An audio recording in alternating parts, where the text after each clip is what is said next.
Okay, welcome everybody. Welcome to today's dedication to Joseph Warren, one of the founding fathers of our country, who gave his life here in Charlestown 250 years ago at the Battle of Bunker Hill.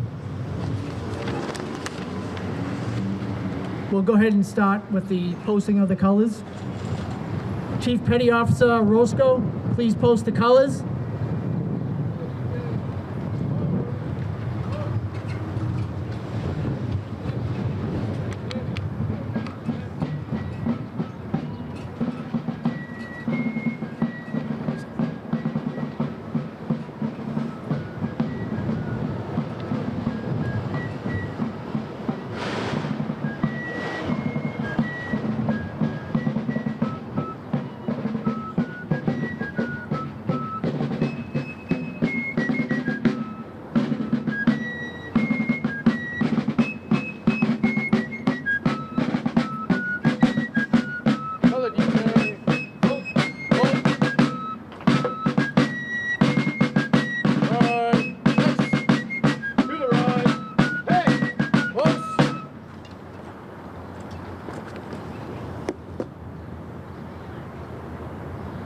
One pace back, march! Please stay standing for the national anthem.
File off. Order. File off. Fall out. Okay, we're going to invite up J.D. Mancrum. He's the pastor of the First Church of Charlestown for the invocation.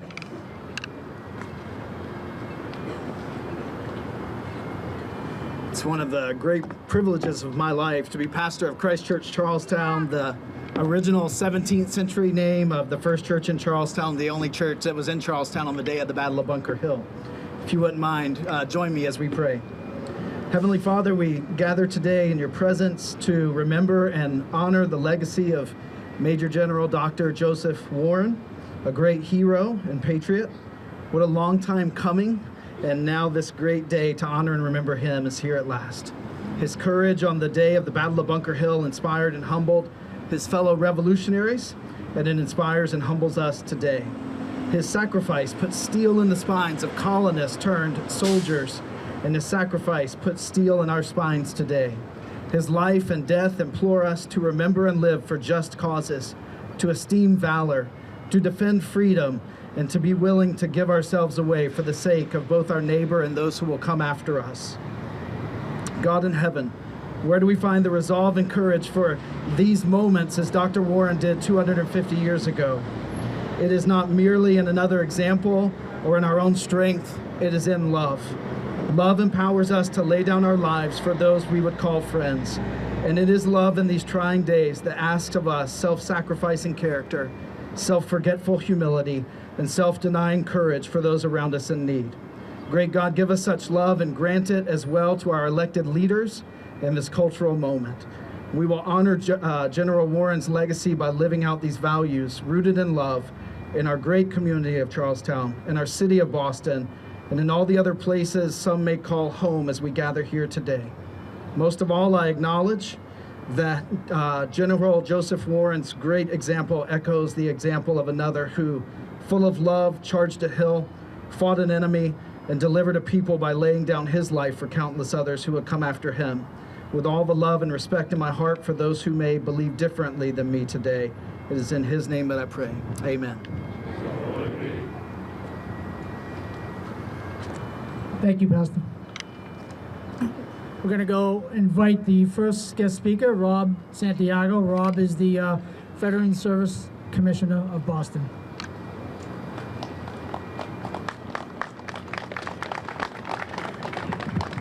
Thank you, Bill.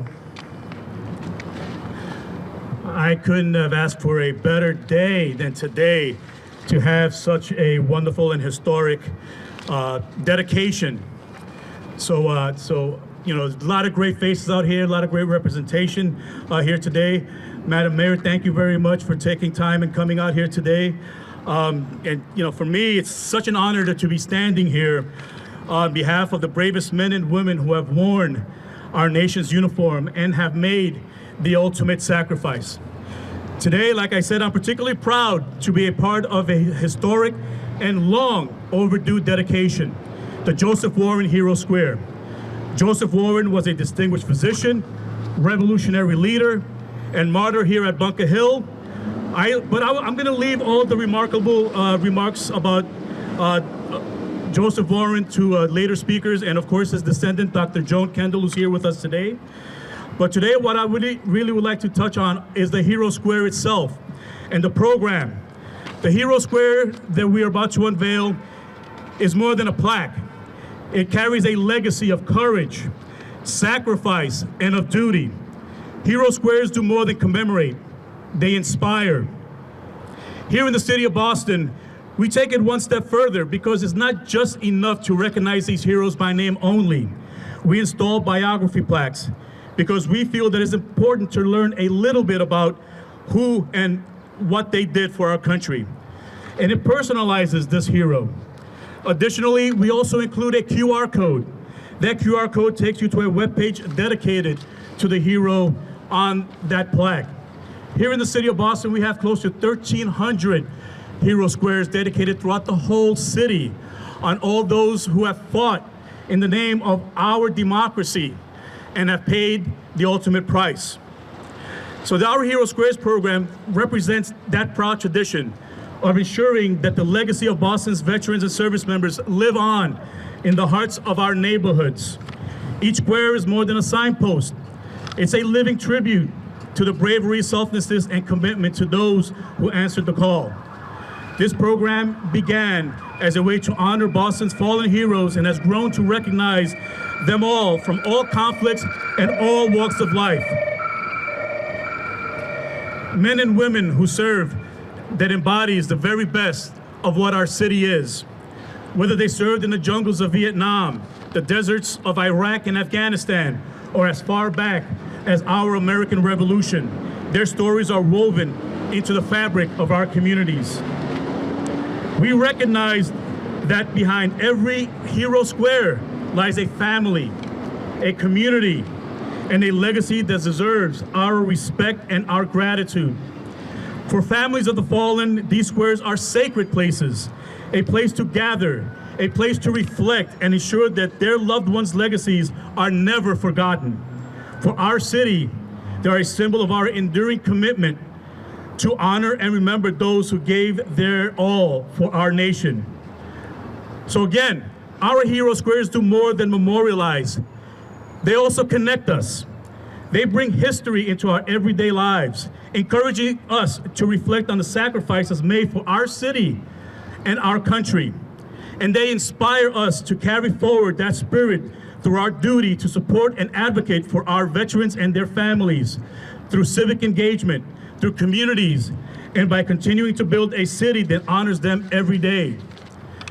As Boston continues to grow and change, these squares serve as a steadfast reminder that our city remembers, our city will continue to honor, and our city will continue to act. Now, it is my honor to introduce someone whose dedication to our veterans, service members, and their families is unwavering, who understands that honoring our heroes is not just about preserving history, it's about shaping our future with empathy, action, and respect. Ladies and gentlemen, our mayor, Mayor Michelle Wu.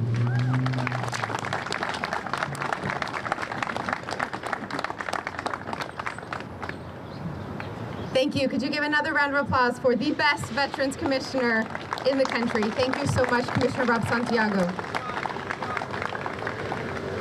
I am so grateful to be here with colleagues in public service who are leading the way every day.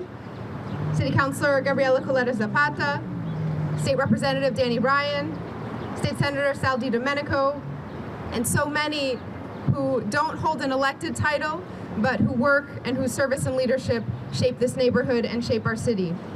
I want to especially shout out members and leaders from our veteran community here in Charlestown. Thank you to Bill Durrett, President of the Charlestown Veterans History Project and Post-26 historian. Thank you to Joe Zafante, President of the Abraham Lincoln Post-11 Grand Army of the Republic, and congratulations on a beautiful unveiling of Memorial Hall, of the restoration of Memorial Hall recently. Shout out and thank you to Commander of Post 26, Dan Noonan, for stewarding this project from the very beginning. And I also want to recognize and thank retired Brigadier General John Driscoll, civilian aide to the Secretary of the Army, George Forrest Hamilton, Grand Master of Masons in Massachusetts, Christian Despigna, Chair and Executive Director of the Dr. Joseph Warren Foundation, and thank you again one more time to Dr. Joan Kendall, representing the Warren family, for being in Boston here with us today.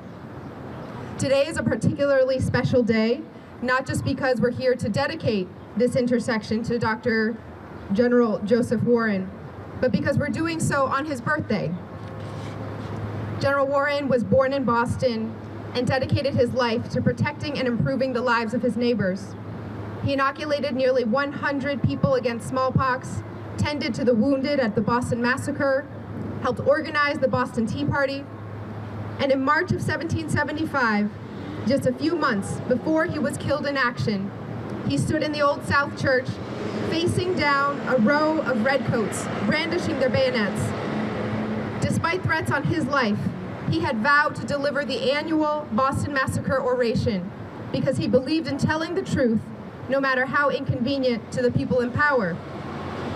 A month later, General Warren dispatched Paul Revere and his fellow riders to Lexington and Concord on their famous midnight ride.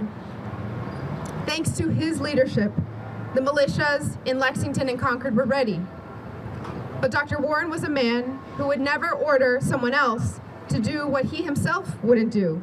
So he showed up too, on the battlefield day, to stand shoulder to shoulder with his neighbors and make sure that he had his community's back.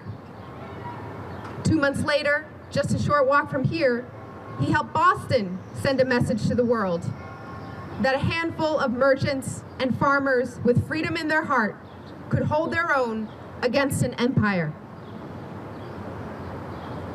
General Warren gave his life at Bunker Hill, fighting to protect the people and the place that he loved. A physician, a father, a public servant, and a revolutionary, he continues to be an inspiration to all of us here in Boston. Today he rests in the Forest Hill Cemetery in Jamaica Plain, but his legacy is most alive right here in Charlestown. In the hero squares, parks, and monuments that honor our veterans from this community, in every proud Gold Star family, in the thousands of brave Charlestown residents who have taken up the mantle decade after decade, century after century, signing up to serve our nation and defend our freedom. Boston is the cradle of liberty and its staunchest defender because of the great people of Charlestown. So as we dedicate the square today, we honor and remember not only Major General Dr. Joseph Warren, but all of the Charlestown veterans and service members who have followed in his footsteps. I am so thankful every day to serve in a city where we remember and we value and we vow never to forget the sacrifices that have come before us. I'm a mom of now 3 kids, and for me, the hero squares and the plaques and the signs are not just the one-time unveiling that happens in an event to commemorate someone's life and their legacy, but the daily reminders the quiet moments without cameras present, especially for our kids who will walk around the city that they're growing up in, the neighborhoods they know like the back of their hand, and realize, stopping for a moment, that other kids years ago who grew up walking these same streets as them, breathing the same air, being part of the same fabric of community, grew up to be heroes. And that opportunity to serve their country and their city and change the course of history is a responsibility for each one of us, and especially the next generation. We give our thanks to all those who dedicate their lives to protecting those we love. So thank you again to everyone for making it possible for us to be here today. Thank you for helping us dedicate this intersection to a man whose spirit continues to live on in the people of Boston.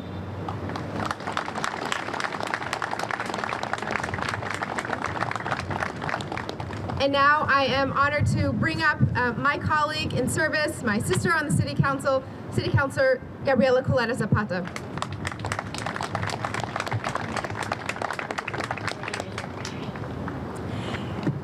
Can we give another round of applause for our incredible mayor? She's doing an incredible job here. I'm so proud to serve with you. Thank you so much for those words. Happy Charlestown Pride Week, everyone. As she mentioned, my name is Gabriela Coletta Zapata. I am so honored to have the privilege to serve Charlestown on the City Council. I want to thank you, Mayor, Commissioner, the best Veterans Commissioner in the country, for sure, my good friend, Robert Santiago, my colleagues here in state government, and all of the volunteers who made today possible. I also want to say welcome to Joan Kendall, General Warren's cousin, who flew all the way in from Hawaii. Is that true? Amazing. Thank you so much for being here, and thank you for allowing us to honor your ancestor. It is a deep honor to stand before you as we officially designate this Hero Square in memory of Dr. Major General Joseph Warren, one of Boston's own, one of Charlestown's own, and one of our nation's first patriots. Born in Roxbury and lost far too young here in Charlestown, General Warren lived and died for the radical, at the time, the radical belief that people should be free, that democracy, liberty, and self-governance were worth sacrificing everything for. At just 34 years old, he gave his life, not just for glory, but for this idea that still anchors our Constitution and our democratic system. Today, we do more than just honor the past. We reaffirm our present obligations. All veterans deserve our remembrance, our vigilance, and our commitment to protecting the freedoms they fought to defend. Charlestown is and always has been a proud community of veterans. They have a strong tradition of continuously uplifting those who have served this country and their families. So dedicating this Hero Square, and happy birthday, Major General Warren, I didn't realize that, I just learned that. Dedicating this Hero Square isn't just because of the fact that it's his birthday or that we are commemorating the 250th anniversary of this battle. It is a part of this continued promise on behalf of this community. A promise by the Charlestown community to always remember, to serve, and to summon the courage shown by those who came before us. Let this space be a lasting reminder of the price of freedom and a call to defend it every single day. Thank you. May God bless our veterans, and may the legacy of Major General Joseph Warren continue to guide our city and our country forward. Thank you, everyone. I'd now like to welcome my brother in service, State Representative Dan Ryan.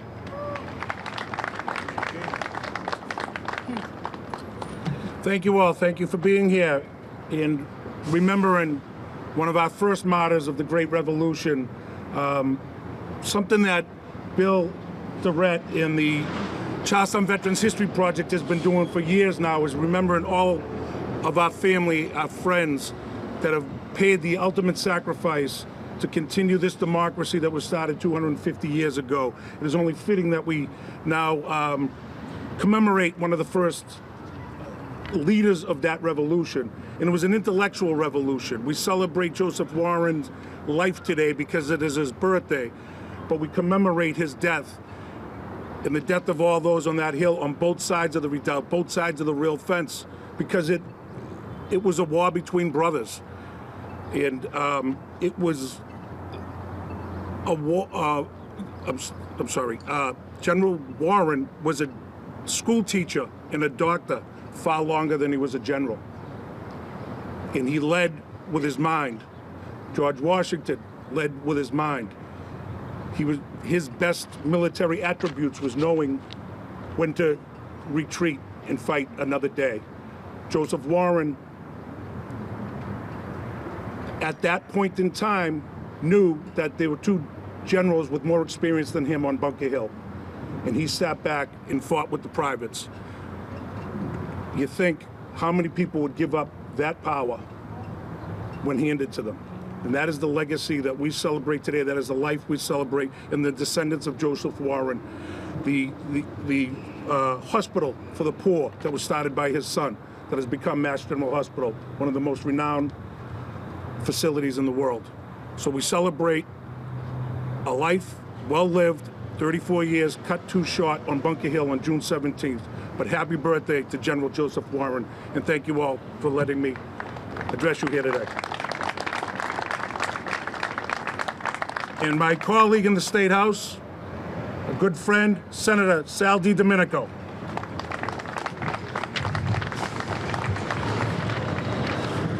Good afternoon, everyone. It's great to be here with all of you today to celebrate a founding father, an American hero, and someone who has made the ultimate sacrifice so we can celebrate 250 years later the amazing country that we have and we live in and raise our family in. And the Charlestown community has never, ever forgotten its veterans. From the earliest colonists who made the ultimate sacrifice at the Battle of Bunker Hill, to our veterans who have served and now are serving in the military today, this community has put our veterans at the top. Not just during Bunker Hill Week and Pride Week, but also throughout the entire year. And as Representative Ryan said, it takes a special, special person to believe with all their heart and have a passion to do what they believe at their own peril. At their own peril. As was said, he was offered a command at the Battle of Bunker Hill, offered a command to go into the back lines of the battle, and he chose to go to the front line of the battle and fight with the privates because he strongly believed that we needed to be free as a nation, and he wasn't going to sit back and command those. He was going to be in the front line fighting with them. That is who Joseph Warren was. And I'm sure they cannot imagine his family or himself or those that lived during that time that this community would still be honoring the memory of those folks who fought that battle and lived the time and sacrificed so much. But here we are. Because of their legacy and because of what they've done, we are here celebrating one of the most consequential moments in U.S. history right here in the Charlestown community. And as I said, those who have heard me speak about Charlestown and Bunker Hill, you've heard me say this, but I will say it once again. The Charlestown residents are the keeper of U.S. history. Charlestown's history is U.S. history. And people from around the world come here to see where our nation was formed at the very beginning of our time. And you have taken that responsibility very seriously. And because of generations of folks, townies and toonies, you have shown the rest of the world what Charlestown is made of. One of the most patriotic communities in the entire nation, Charlestown, Massachusetts. And I want to thank all of you for continuing that tradition and for honoring those folks that came before us. And General Warren was not just a hero here in Charlestown, but if you look at maps around the country, there are cities as far away as Michigan and Missouri, North Carolina, that are named in honor of Joseph Warren for his sacrifice. There are streets all around the country named in his honor. A county in New York State in his honor. Schools, one right here in our own backyard, the Warren Prescott, named in his honor. That is a legacy that he has continued over time because of his sacrifice in this very community on the Battle of Bunker Hill. So I want to thank you all for being here. Thank also that the Masons, I know that the second highest recognition in the Masons is dedicated to Joseph Warren. And thank you to them and to all the community, our fantastic mayor, my colleagues in government, and our veterans in this community who keep Charlestown alive and make us shine every single day. Thank you much, everyone. Have a great day. Okay, thank you, Mayor Wu, Commissioner Santiago, Dan, Sal, and Gabriella.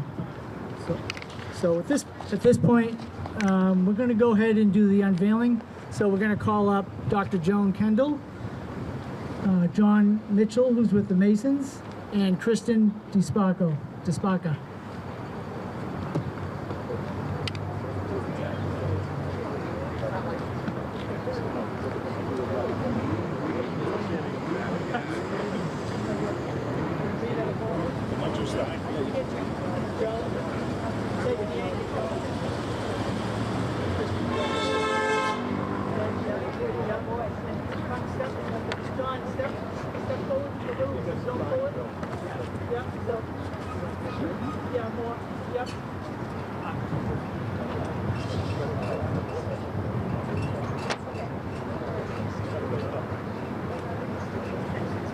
Go ahead.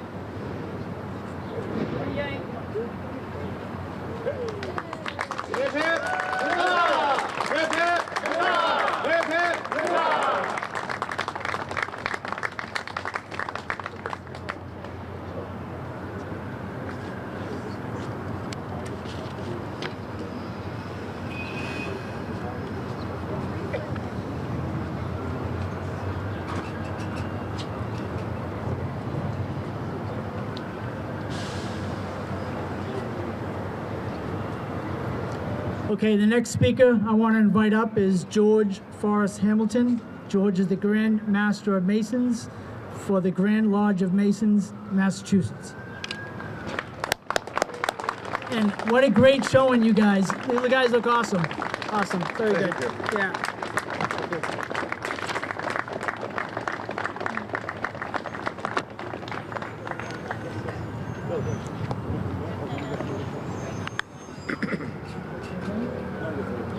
Good afternoon, Madam Mayor, distinguished guests, and friends. It's altogether fitting that the leaders of the Charlestown Veterans History Project, our city and community leaders, chose the sesquicentennial anniversary of Bunker Hill and the birthday of Joseph Warren to dedicate the General Joseph Warren Hero Square.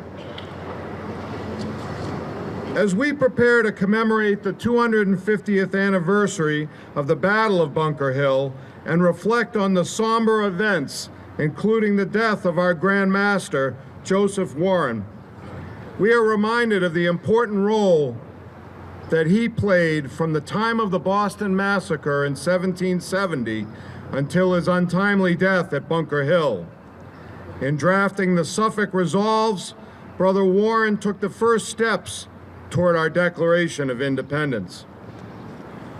On June 14, 1775, the Continental Army was formed and Dr. Warren given a commission as Major General. As was stated, he handed over that commission and the command of the battle to General Israel Putnam and asked to serve side by side with the soldiers where the action was heaviest. Warren's dedication to the cause of liberty reminds us of the roles that Freemasons played in forming our country. They pledged their lives, their fortunes, and their sacred honor to the idea that common men could govern themselves.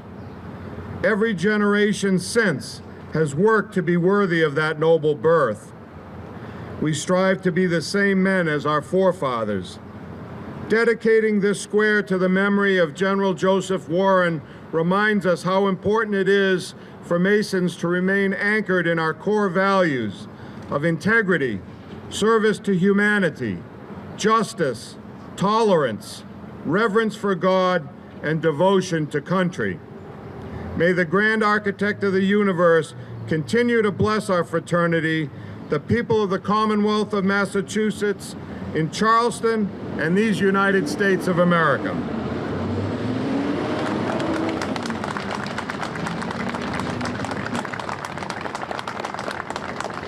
Right Worshipful Grand Marshal, you will assist me in conducting 3 distinguished veterans to the podium.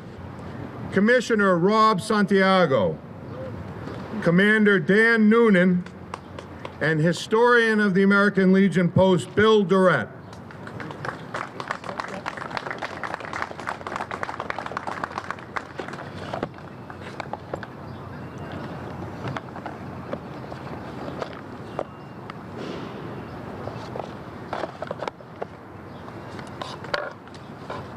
The Grand Lodge of Massachusetts has developed a Veterans Medal that we present to our members and to distinguished veterans in honor of their service to our country. It's called the George Washington Military Service Medal.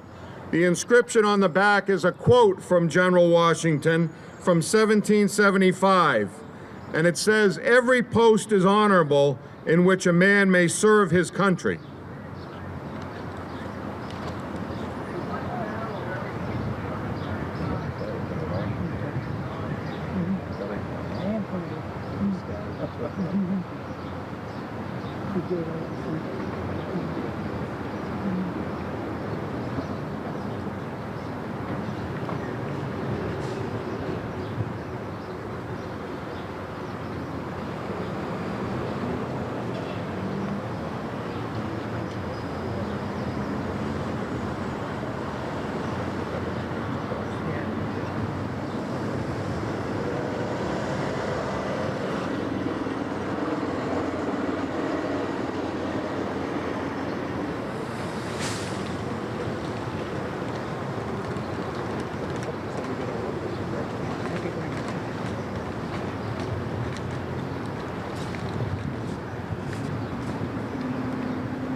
Thank you.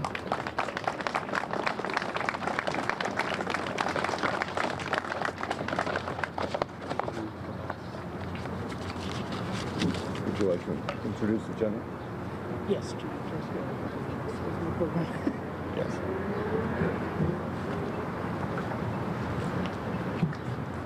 Okay, I think we got the next one. We have Brigadier General John Driscoll. John is a native of Springfield, Massachusetts. Boston. Oh, he's Boston. Okay. Live in Springfield. All right, so he's a Bostonian. That's good. I was a little worried. John is actually retired. He's a civilian aide to the Secretary of the Army. Cool. Welcome. Thank you very much, Bill. And thank you very much, everybody here. Good morning, Mayor Wu, Grand Master Hamilton, Commissioner Santiago, Council Zapata, Representative Ryan, Senator DiDomenico, General Kondrachuk, Director Spigna, Right Worshipful Toto, ladies and gentlemen, and distinguished guests. Thank you very much for being here today. I echo everybody else's sentiments and say thank you. If you have served or currently serving, thank you very much. And if you are a family member of a veteran or currently serving, even double that thanks, because everybody in uniform knows that we cannot do what we do without the love and support of our family. And that goes for military veterans, our first responder, police, and fire. Anyone who puts their lives on the line for the people today. Dr. Joseph Warren was a truly remarkable man and most deserving of the honor of this honor today. As you heard, he was a farmer, a student, the patriarch of his family at 14 when his dad died when he entered Harvard. He graduated Harvard at 18, was a teacher, became a physician, a leader, a politician, patriot, and a warrior. My brief remarks about this working class farmer and gentleman scholar will be the warrior spirit he displayed in his short but consequential life.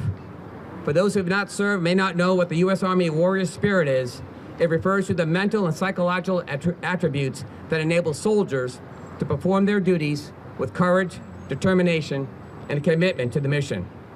It is a mindset that emphasizes unwavering resolve, discipline, and a strong sense of purpose, both individually and as part of a team. Whether in 1775 or here today in 2025, our most lethal weapon is still the American soldier. Dr. Warren's warrior spirit is not just about his physical prowess. As I mentioned, it was his mental fortitude and resilience, a commitment to overcome obstacles and achieve victory. Whether as a physician inoculating patients against smallpox, a patriot leading a revolution, or a warrior fighting alongside others.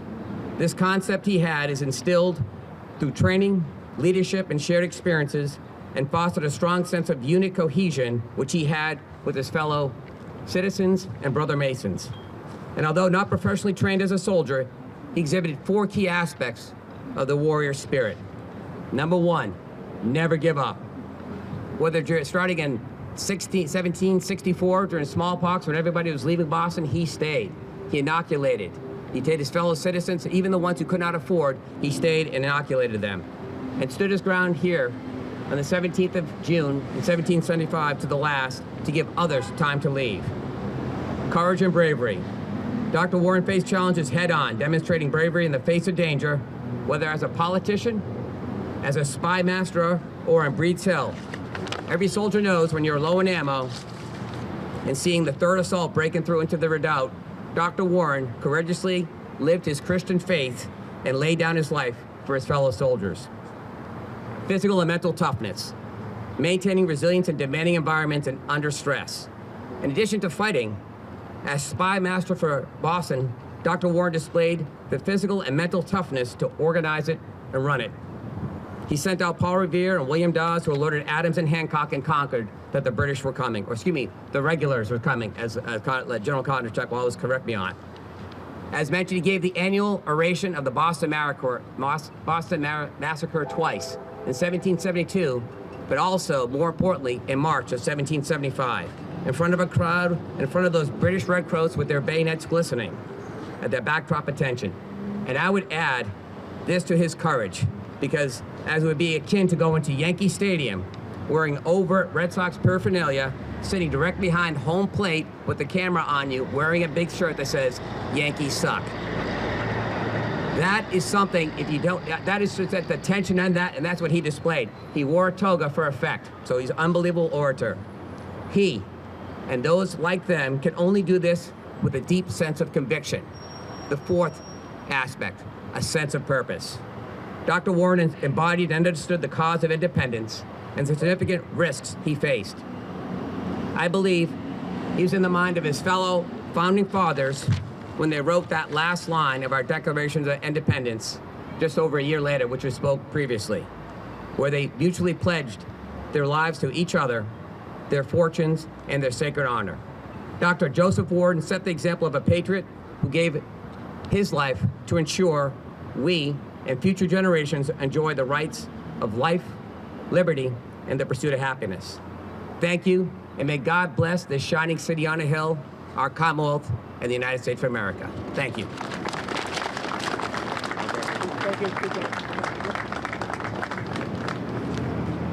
Thank you.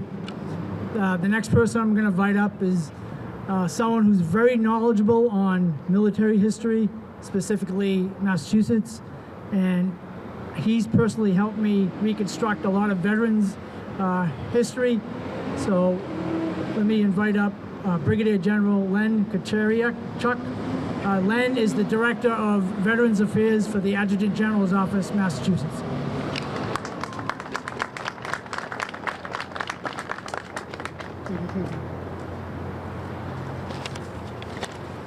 Good afternoon. I'll try to be brief. We're here to honor the service and sacrifice of Major General Joseph Warren. Dr. Warren is remembered as a patriot leader. However, this afternoon we honor him as a soldier who died in the cause of freedom from tyranny and oppression.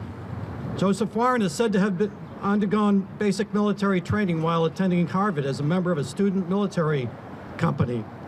While in Boston, he was on the muster roll of the Boston Regiment of the Massachusetts Militia and probably attended monthly militia training drills. His most important military contribution was as a notional Minister of War while serving as the key member of the Committee of Public Safety from 1774 to 1775 that functioned as the Defense Department of its time. As the nascent Secretary of War, he reorganized the militia by purging loyalist officers, appointed qualified colonels for the regiments. He prescribed training for the militia. He helped organize the Minuteman companies and regiments under the experienced non-commissioned officers and officers, younger militiamen who served as a quick reaction force. And he also looked for and obtained weapons, ammunition, and medical supplies. After Lexington had conquered, Warren organized the Massachusetts Army, which consisted of some 13,000 former militiamen organized into new active duty regiments. In Boston, he was the leader of the military intelligence network that triggered the alarm of 18 April. He even served as a frontline soldier during the action in Menominee, today's Arlington, on 19 April, which was the biggest fight of the day. He served alongside Middlesex and Essex County militiamen. He later commented about that day that he heard the musket balls constantly whizzing by his head. Warren again was on the scene. A fighting broke out in East Boston and Weymouth. And on 14 June 1775, he was appointed Major General in the Massachusetts Army. I believe he would have served as the Adjutant General of the Army, responsible for training, recruiting, and logistics. Instead, he felt it was his duty to fight at Breed's Hill on 17 June as a volunteer, an 18th century designation of an enlisted man aspiring to an officer's commission. He equipped himself with a pistol, sword, and musket. He entered the fight at Breed's Hill at the battle's most critical time. The British advance had been turned back twice. General Warren entered the redoubt, took his position shoulder to shoulder with his fellow soldiers. The British forced their way into the redoubt with overwhelming odds against the few Americans that were left. Warren and his fellow brave men held their position to the last man. He was shot and bayoneted. General Warren died bravely. There was no need for Warren to be there, but he felt he had to do his duty, just as the privates and sergeants that he stood next to. While the British overpowered the soldiers of Massachusetts, Connecticut, and New Hampshire that day, they paid a high price, over 1,000 dead and wounded. While General Warren's death was a serious blow to the Patriot cause, he was virtually irreplaceable as the Patriot leader of Massachusetts. I will tell you General Warren's legacy. He was the creator of the United States Army that on 14 June will observe its 250th anniversary. When Lieutenant General George Washington took command of the Continental Army on 3 July 1775, it was an army founded upon the Massachusetts Army, organized by Joseph Warren. Over 2/3 of the regiments of that Continental Army were Massachusetts regiments. The army that fought and won the Revolutionary War and gained our nation's independence. That is General Warren's legacy. Thank you.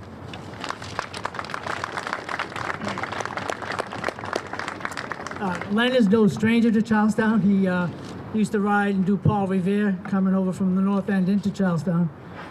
But recently he got bucked off a horse, so I think his riding days are over. I think you're going to transfer to a golf cart now.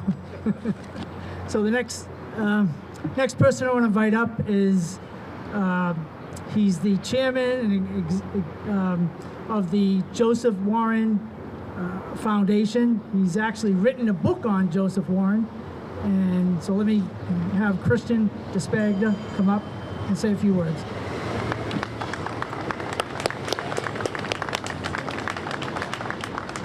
So Len and I have the boring jobs, giving everybody the history, so I'll continue in that tradition. But I just wanted to let the general know, you're welcome at Yankee Stadium anytime. I'll guarantee your safety, but as long as you get me a seat behind home plate. But let me just say this, right? You know, I prepared a speech, but I'd rather speak from the heart here today. We think about General Joseph Warren and how he dies on Bunker Hill, and I think one of the most emotional things about this is that Charlestown has become a place of healing. And I want to point out that on the centennial anniversary of the Battle of Bunker Hill, 350,000 people descend on the city of Boston. And this is the first time since the beginning of the Civil War that Northern and Southern troops are marching in unity. So not only are they descending on the city of Boston to commemorate General Warren, but it's also a healing moment in the nation. And I want to give you some facts that we might not even know about. And to pick up on what General Konachuk was saying, that in May of 1775, the Founding Fathers are in Philadelphia at the Continental Congress. Warren is the on-the-ground leader. And he writes a seminal letter to the Continental Congress urging them to establish a national army and appoint a generalissimo. And to Len's point, a month later, the army is created and General George Washington becomes its commander-in-chief. But I have to say, I spent 20 years on my book on Warren, and my daughter came to me one day and said, "Dad, what are you writing about?" And I started drawing on it. She said, "Can't you just tell me in one sentence?" And I said, "You know what? I'm going to do it."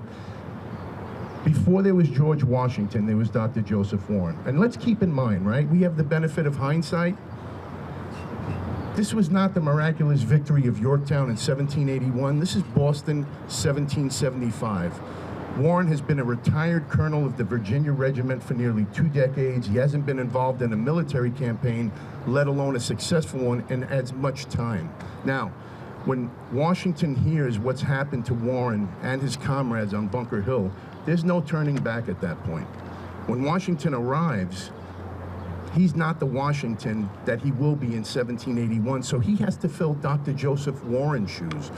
Keep in mind, Warren is a gentleman revolutionary, a physician, Harvard trained. Everybody knows that he left behind 4 young orphan children. And I want to pick up on this theme of unity and healing, right? Because I'm going to give you an example. General Benedict Arnold, a traitor to our country, befriends Warren in the days after Lexington and Concord. And when he finds out that Warren's been killed and he's left behind those 4 young orphan children, what does Arnold do? He donates almost 3,000 pounds from his own money to help support their education and the raising of them. This is an incredible find about someone that's been accused of putting coin over country, and I'm not exonerating Arnold, but this is the point about Joseph Warren. He was a person of merit and credit on both sides of the political divide. He had connections with the Patriots. He had connections with the Loyalists. His medical practice was treating every rung of the social ladder, from slaves to the lieutenant governor to the royal governor. And that's why Warren was such an important figure, and that's why his death at Bunker Hill creates such a vacuum in the revolutionary movement, because they lose one of their top leaders. Now, 100 years after that centennial anniversary, President Ronald Reagan, during his first inaugural address, quotes Joseph Warren from his Boston Massacre oration. So now I'm going to go back to the speech and find it for you because it's important. And if anybody wants to hear the whole thing, it's on YouTube.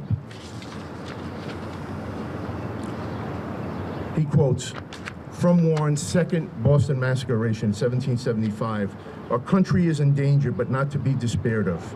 You are to decide the important question on which rests the happiness of millions yet unborn.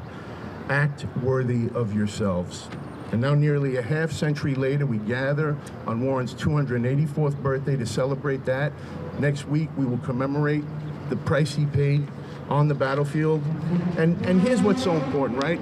So that regardless of political or religious affiliation, color or gender, this hallowed ground is a reminder that despite all our differences, there is more that unites us than divides us.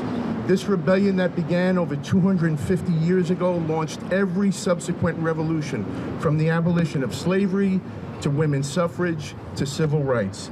And as we continue the struggle to form a more perfect union, let's pause to remember and honor Dr. Joseph Warren, and let's all act worthy of ourselves. Thank you. And I'm really honored to be here. Thank you so much.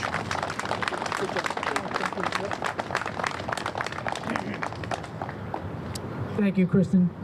You know, when it comes to history, I tell a lot of people, if you really want to like history, you have to feel the history.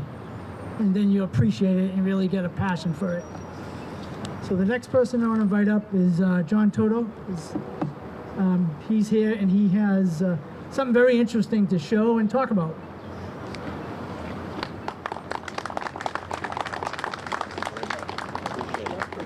Appreciate it. Matt, there you are. We have a special treat, talking about holding it and feeling it in our hands, something tangible. What we have here is Joseph Warren's Bible, one of the family Bibles.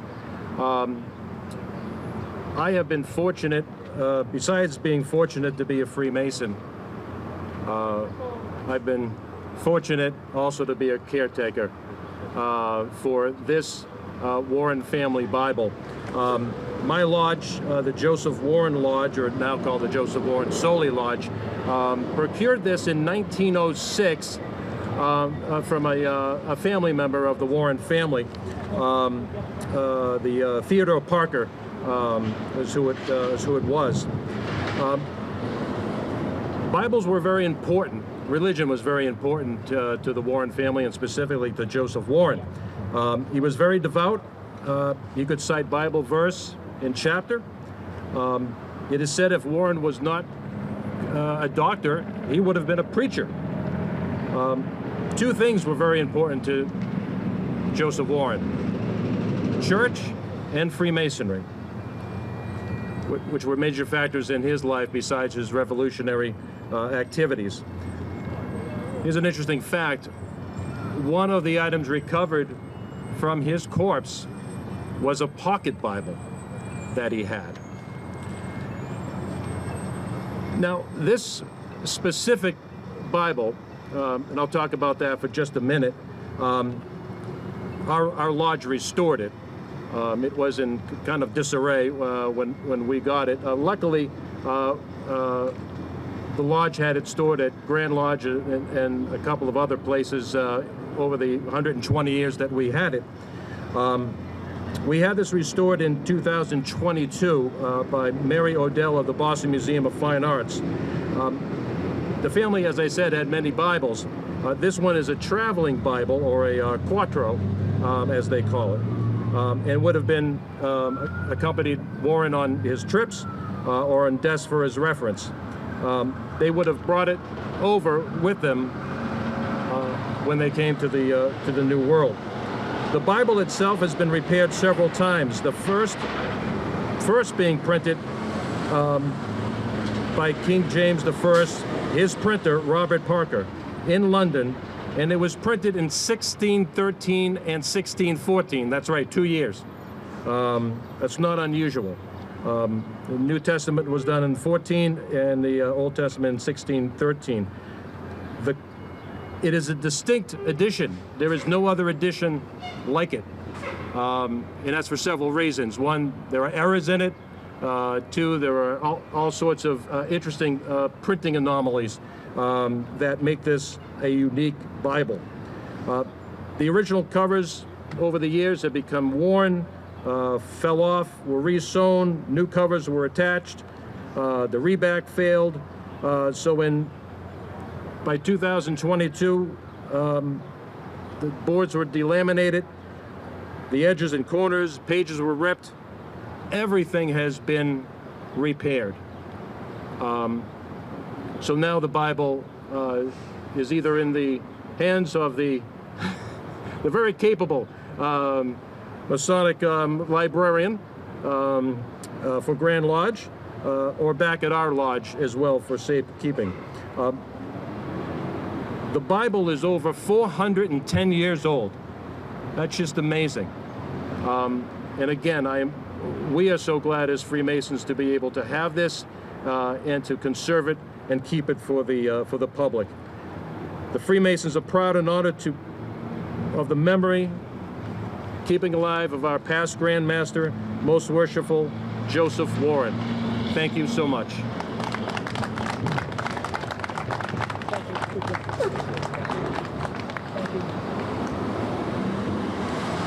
Thank you. So let's see what we got. We're almost through. So we're going to call up the Grand Mason Chaplain, Paul Starrett, and he's going to do the benediction. I invite you to join me in the Masonic tradition of prayer. For over 250 years, Freemasons have been praying openly and inclusive of all religions. Let us join our hearts in prayer. Almighty God and Supreme Architect of the universe, we thank you for this brave patriot, Joseph Warren. And while he never read the Declaration of Independence, we do know that he read his Holy Bible, the rule and guide of his life. And somewhere in the pages of this sacred volume that we have here with us today, General Joseph Warren found the courage to stand up against the greatest power on earth. And when he was martyred for liberty, he became one of our great American heroes before America was even born. And so we pray that this rededication will inspire others who travel through this space to follow in his footsteps and become great American heroes. In your holy name we pray, amen.